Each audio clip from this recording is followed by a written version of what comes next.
gözlerden yoktur eser. Gözyaşların sele dönse de kim gelir? Sana qırğın ürəyimdən qoparmadım. Qabarlaşsaq bu şəhərdə biz anidən, keçər onda xatirələr gözündən. Bir vaxt sənə gəncliyini fəda edən, bu inadkar ürəyimdən qoparmadım.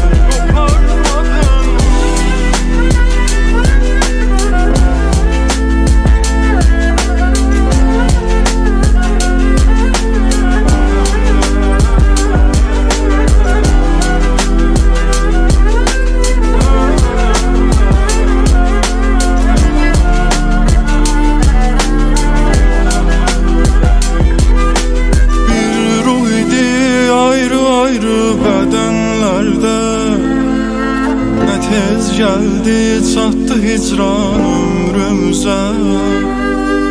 Bu sebepsiz ayrılığa nedir çare? Bu çaresiz yüreğimden koparmadım. Bir ruh idik ayrı ayrı bedenlerde. Ne tez geldi çattı hicran ömrümüze. Bu sebepsiz ayrılığa nedir çare?